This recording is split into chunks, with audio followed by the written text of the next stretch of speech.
मित्रांनो, लग्नाची बेडी या मालिकेच्या आजच्या भागामध्ये सर्वांना वाटतं की जो गोंधळ सुरू आहे ना, त्या ठिकाणी तोंड पदराने झाकलेली जी बाई आहे ती राणीच आहे. त्यामुळे सर्वजण आता त्या गोंधळाजवळ येतात आणि एकमेकांना इशारा करत असतात. तेव्हा रुक्मिणी आता म्हणते की मी जाते पुढे. तेव्हा ती आता हळूहळू गोंधळाच्या ठिकाणी पुढे जाते आणि तेथे गेल्यानंतर कुणाचंही लक्ष नसताना ती नाचत असते. त्या बाईच्या डोक्यावरचा पदर काढते, परंतु आता ती मधू नसते. सर्वांना वाटतं की मधूच आहे, पण तिचा चेहरा पाहताच सर्वांच्या अपेक्षाभंग होतो आणि त्यांना समजतं की मधू नाही आहे. म्हणूनच सर्वजण एकमेकांकडे पाहत राहतात. तेव्हा ती बाई विचारते, काय झालं, काही प्रॉब्लेम झालाय का मॅडम? मग आता रुक्मिणी म्हणते नाही.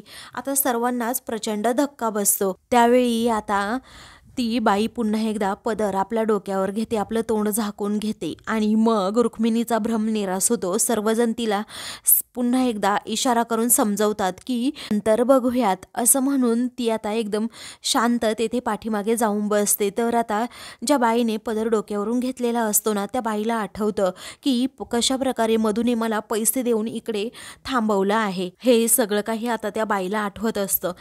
इकडे सर्वांचा भ्रमनिरास होतो. पण आता रुक्मिणी सर्वांना समजावते.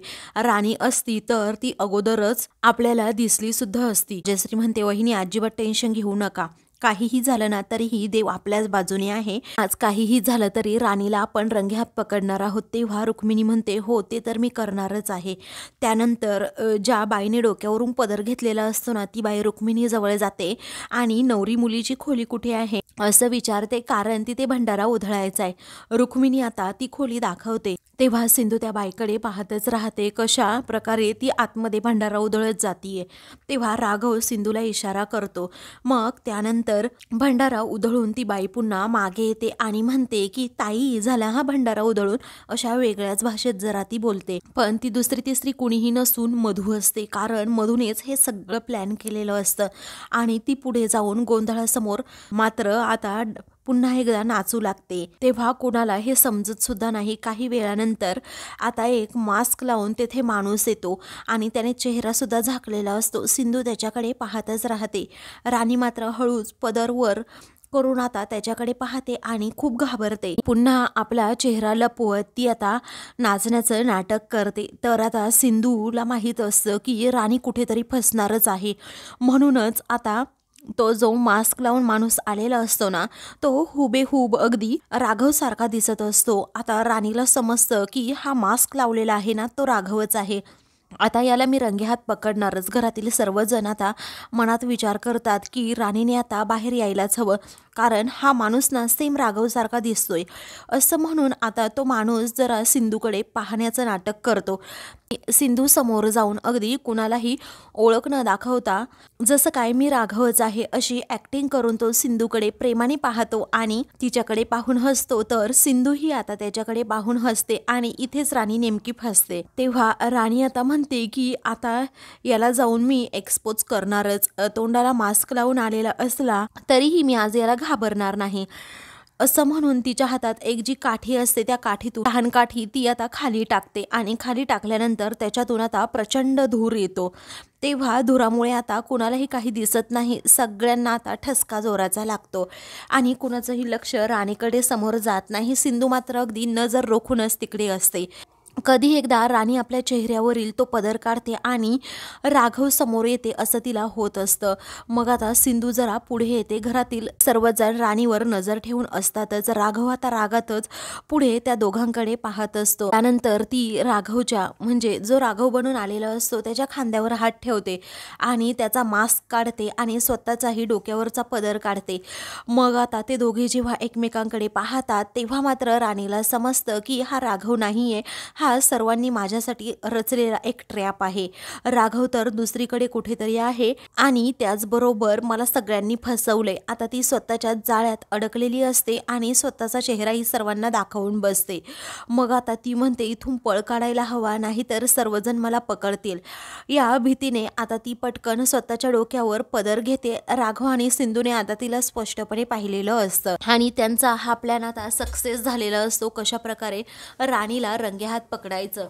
मग आता राणी ही पुढे जाते आणि तेथून पळ काढण्याचा प्रयत्न करते. तेव्हा सिंधू आता नेमकी तिला पकडते आणि तिचा हात जोरात पकडूनच ठेवते. आता हात जोरात पकडून ठेवल्यानंतर मात्र मधुला इकडे तिकडे कुठेच पळता येत नाही आणि ती घाबरते. सिंधू राघवकडे पाहते आणि त्याला इशारा करते. राघव आता तिला इशाऱ्याने सांगतो आतमध्ये घेऊन जा. तेव्हा आता सिंधू तिला फरफटतच आता रूममध्ये घेऊन जाते आणि दार बंद करते. तेव्हा मधू आता जोरातच जाऊन तिथे बेडवर तिला प्रचंड राग आलेला असतो. तर सिंधू आता तिची अजिबात हैगई करत नाही. ती आता हात पकडून जोरात सनासन मधूच्या अगोदर कानाखाली मारते. तेव्हा सिंधूने आता जणू दुर्गेचं रूपच घेतलेलं असतं आणि ती प्रचंड रागात असते. रागाने तिचे डोळे अगदी लाल झालेले असतात. तेव्हा मधूला मात्र धक्का बसतो. सिंधू आज खूप चिडली आहे हे तिला समजतं. त्यानंतर आता मधू तिच्यावर धावून जाण्याचा प्रयत्न करते. तेव्हा सिंधू आता तिचा जोरात हात पकडते आणि म्हणते, काय ग, तुला काय वाटलं तू आम्हाला असा त्रास देशील आणि आम्ही असा बघत राहू का? रत्नपारखी आहोत ही गोष्ट तू जरा लक्षात ठेव. असं म्हणून सिंधू आता चांगलीच तिला खडसावते आणि पुन्हा बेडवर अशी जोरातच तिला बसवत म्हणते, हे बघ मधू, तुला काय वाटलं तू इथून पळून जाशील का? पण तू आता माझ्या तावडीत सापडली आहे. कुठे कुठे जाणार का? तुझे सगळे रस्ते आता आम्ही बंद करून टाकले आहेत. मला माहित आहे मी साखरपुडा करून परदेशी जाणार ही गोष्ट हे पाहण्यासाठी, तरी तू इकडे येणारच आणि खरं खोटं करण्यासाठी तू तर नक्कीच इकडे येणार. आता बघ मी तुला किती चांगली ओळखते ते. असं म्हणून आता रागातच सिंधू पुन्हा एकदा तिचा हात पकडते आणि म्हणते की आता तू इथून कुठे जाती ना ते मी बघतेच.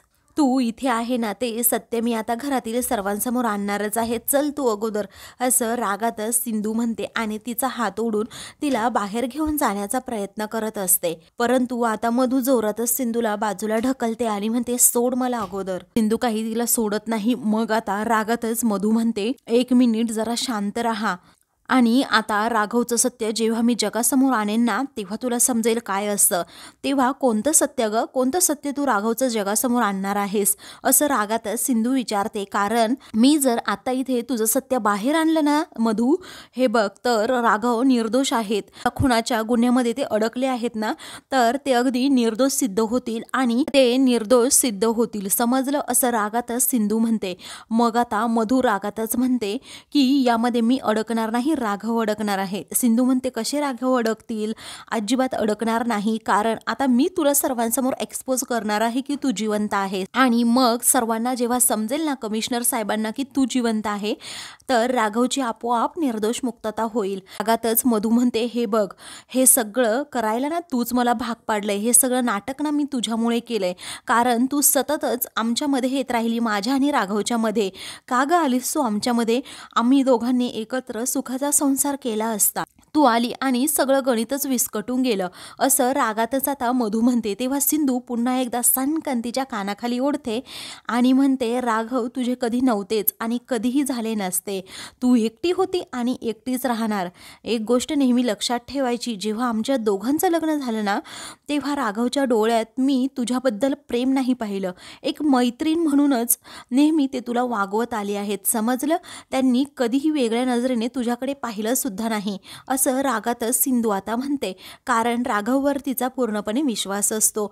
तेव्हा रागातच मधू म्हणते, असं काही नाहीये, आमच्या दोघांचं एकमेकांवर खरंच खूप प्रेम आहे अजूनही. तेव्हा सिंधू म्हणते, काय करावं ग मधू तुझं? एवढ्या वेळा सिद्ध करून देखील तू अजून म्हणते की राघवचं तुझ्यावर प्रेम आहे. असं कधीच नाही. आम्हाला 2 मुलं आहेत. मग आता मधूला चांगलाच धडा शिकवत सिंधू म्हणते, एक गोष्ट लक्षात ठेवायची, अगं राया भाऊजींबरोबर तुझं लग्न झालं होतं ना, पण तू काय केलं? फक्त त्यांच्या चांगल्या स्वभावाचा गैरफायदा घेतलास.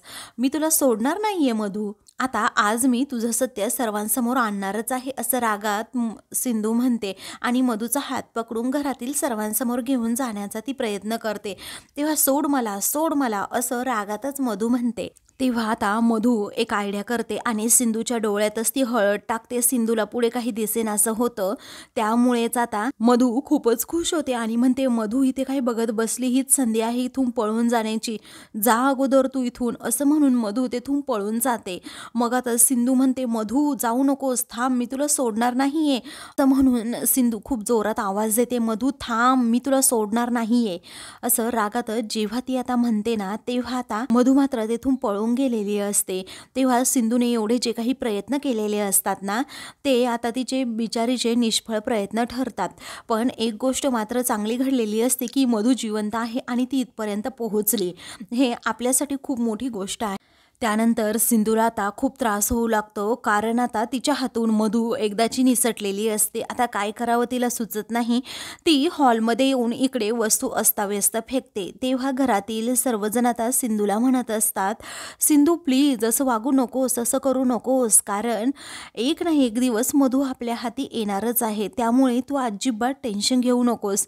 मग आता सिंधू म्हणते, मी एवढी गाफील राहिलेच कशी, माझ्यामुळेच हे सगळं घडलं आणि माझ्यामुळेच ती आता आपल्या हातून निसटली आहे. असं सिंधू जेव्हा म्हणत असते तेव्हा मात्र राघव म्हणतो, सिंधू ऐक ना ग, जाऊ दे, गेली तर जाऊ दे, आपल्याला समजलं तर आहे ना ती इथपर्यंत येऊन पोहोचली आहे, मग आपण करूयात काहीतरी, टेन्शन घेऊ नकोस. सिंधू आता रडतच म्हणते, पण मी एवढी गाफील राहिलेच कशी राघव, मला कळालंच नाही, अहो माझ्यामुळेच हे सगळं घडलंय, असं स्वतःला दोष देत ती पुन्हा पुन्हा म्हणू लागते. तेव्हा राघव म्हणतो, असं काही नाही आहे सिंधू. मग आता रुक्मिणी त्याचबरोबर राजश्री या दोघीही तिला समजावू लागतात. तेव्हा मी यासाठी स्वतःला कधीही माफ करू शकत नाही, असं सिंधू पुन्हा पुन्हा जेव्हा म्हणू लागते तेव्हा रुक्मिणी म्हणते, हे बघ सिंधू, तू टेन्शन घेऊ नकोस, तू मुद्दाम तर तिला असं जाऊ दिलंय असं नाही ना, अगं तुझ्या हातून ती निसटली आहे, मग तू एवढं टेन्शन का घेतीये, असं रुक्मिणी समजावते.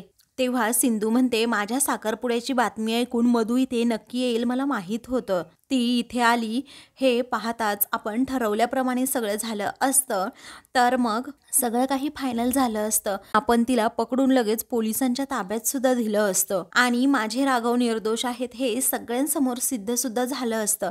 फक्त माझ्या मूर्खपणामुळे आज खूप मोठी घोडचूक घडलीये. आता ती पुन्हा काहीतरी प्लॅन करेल आणि प्लॅन केल्यानंतर आपल्याला त्यामध्ये अडकवेल, पण आपण आता सावध राहायला हवं, असं सिंधू म्हणते. तेव्हा ऋषभ म्हणतो, वहिनी अगं तू टेन्शन घेऊ नकोस, हे बघ तुझ्यामध्ये ती पॉवर आहे, आपण पुन्हा एकदा मधूला रंगेहात पकडूयात, तू टेन्शन घेऊ नकोस आणि तुझ्यावर आमचा सर्वांचा आणि दादाचा खूप विश्वास आहे, त्यामुळे आम्ही सर्वजण तुझ्या मदतीसाठी नेहमी असणारच आहोत. हा सिंधू राघवकडे पाहत म्हणते, त्याच विश्वासाला कडून आज तडा गेलाय. अरे ऋषभ, आज हा डाव जिंकणं आपल्यासाठी खूप महत्त्वाचं होतं आणि माझ्यामुळे आज काय झालं तू पाहिलंच असेल ना, आणि राघवला उगीच असं घरामध्ये या अवस्थेत राहावं लागतंय. तेव्हा राघव म्हणतो, मला काहीही झालेलं नाही आहे सिंधू, एक गोष्ट लक्षात ठेव तू, मी अगदी ठीक आहे आपल्या घरात, इथे बसलोय ना मी तुझ्याबरोबर, त्यामुळे सिंधू प्लीज तू असं काही करू नकोस. आता सिंधूची काळजी घरातील सर्वांना दिसत असते आणि तिच्याबद्दल वाईट सुद्धा वाटत असतं, कारण सिंधूने तिची सिंधुगिरी करून खूप मोठा प्लॅन हा केलेला असतो आणि तिच्या प्लॅनमध्ये राणीसुद्धा अडकलेली असते. तिच्याच बेसावधपणामुळे राणी तिच्या हातातून निसटलेली असते. मग आता राघव म्हणतो, हे बघ मी सिंधू तुला एक गोष्ट सांगतो, आम्ही पोलीस डिपार्टमेंटची सगळी माणसं जेव्हा अट्टल गुन्हेगाराला पकडण्यासाठी सापळा रचतो तेव्हा आम्ही आमचा अगदी बेस्ट ऑफिसर पाठवतो, पण आजची सिच्युएशन अगदी वेगळी आहे. अगं तू म्हण किंवा आपल्या घरातील कुणालाही गुन्हेगाराला पकडण्याचा अजिबात सराव नाहीये आणि ती मधू आहे ना, ती एखाद्या मोठ्या गुन्हेगारापेक्षा कमी नाहीये सिंधू, ती सुद्धा तेवढीच धूर्त आहे. ही सिच्युएशन खूप वेगळी आहे, त्यामुळे मधूला कमी समजण्यामध्ये काहीही शहाणपणा नाही. तो अगदी शांतपणे तिला समजावू लागतो. यामध्ये सिंधू अगं तुझे प्रयत्न कमी पडलेले नाहीयेत, जी गुन्हेगारी वृत्ती आहे ना ती वरचढ झालीये. तेव्हा रुक्मिणी आता म्हणते, अगदी माझ्या मनातलं बोललास बेटा राघव तू, बघ ना आपण एक ना एक दिवस खरंच त्या मधूला पकडू. तेव्हा राघव म्हणतो, हो आपण एक ना एक दिवस तिला पकडणारच आहोत आणि मधूचा चेहरा सर्वांसमोर आणणारच आहोत. मग असं म्हणून तो सिंधूला समजावतो. सिंधू आता वैतागूनच म्हणते की कधी पण राघव, कधी आणणार आहोत आपण तिचा चेहरा खरा समोर. तेव्हा लवकरात लवकर आपण हे सगळे प्रयत्न करणार आहोत आणि तोपर्यंत मी इथून कुठेही जाणार नाही, तुझ्या समोरच असणार आहे, आपण एका घरात राहणार आहोत, असं राघव तिला समजावतो. तेव्हा सिंधू म्हणते, आज जे झालं ना त्यामुळे ती मधू अजूनच सावध झाली असेल आणि तिला पकडण्याची अशी संधी आपल्याला मिळेल की नाही हे सुद्धा कळत नाहीये. तेव्हा रुक्मिणी म्हणते, सिंधू तुला हे वागणं अजिबात शोभत नाही बेटा, आणि आम्ही ज्या सिंधूला ओळखतो ना ती कधीही अशी हार मानत नाही. ऋतुराज देखील म्हणतो, हो सिंधू तू अशी हरणाऱ्यातली नाहीये, हे बघ तुझ्यामध्ये खूप पॉवर आहे. मग आता ऋतुजा म्हणते की आत्तामध्ये कृष्णा बनून आली होती तेव्हा सुद्धा एवढी हरलेली मला कधी वाटत नव्हती. ऋषभ देखील म्हणतो, वहिनी हे बघ सावीला सोडवण्यासाठी तू खूप प्रयत्न केले आहेत. तेव्हा सिंधूला आता त्या पुन्हा गोष्टी आठवतात की सावीला जेव्हा किडनॅप करून मधू चालली होती तेव्हाच मग मी तिला अडवण्याचा प्रयत्न केला होता आणि तिनेच मला दरीत ढकललं होतं.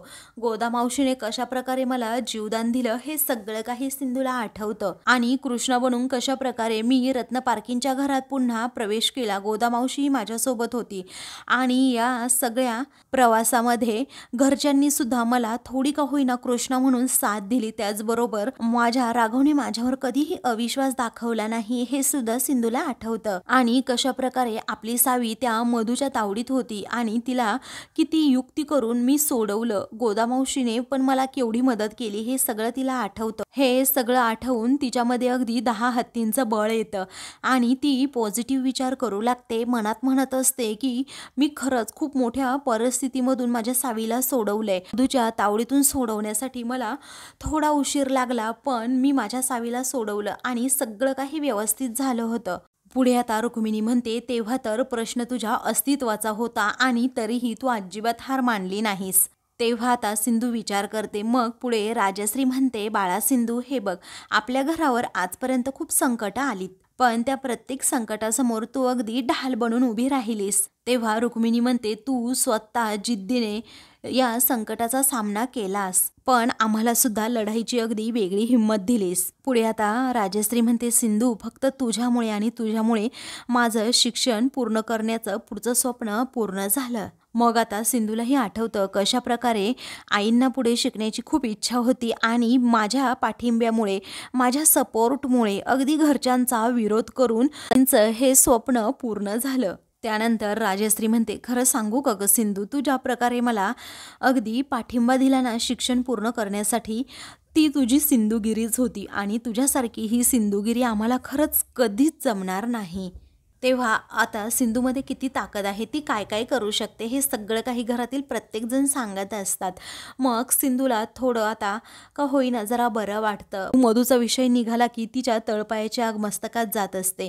त्यानंतर आता राघव म्हणतो, सिंधू ऐक ना, हे बघ सगळ्या डॉक्टरांनी हार मानली होती की विनूचा पाय कधीच बरा होणार नाही, परंतु तू अजिबात हार मानली नाही आणि आपल्या विनूचा पाय बरा केला. तू जिद्दीने प्रयत्न करून आपल्या विनूला बरं केलं आहे, ही गोष्ट तू विसरू नकोस. घरातील सर्वांनी समजवल्यानंतर आता सिंधूला ते आठवतं की कशा प्रकारे मी विनूचा पाय बरा केला. म्हणजे विनूला अजिबात एका पायाने चालता सुद्धा येत नसतं, त्या पायात त्याची ताकद सुद्धा नसते. त्याच्यावर उपचार केले, मानसिकरित्या त्याला त्या पायाने चालण्यासाठी किंवा त्या पायात जोर येण्यासाठी त्याला किती मदत केली. त्याचबरोबर जेव्हा राघवला माहीत नव्हतं की तो बिना पट्ट्याशिवाय सुद्धा चालू शकतो, राघव समोरच त्याने तो पट्टा काढून थोडं थोडं चालायला सुरुवात केली.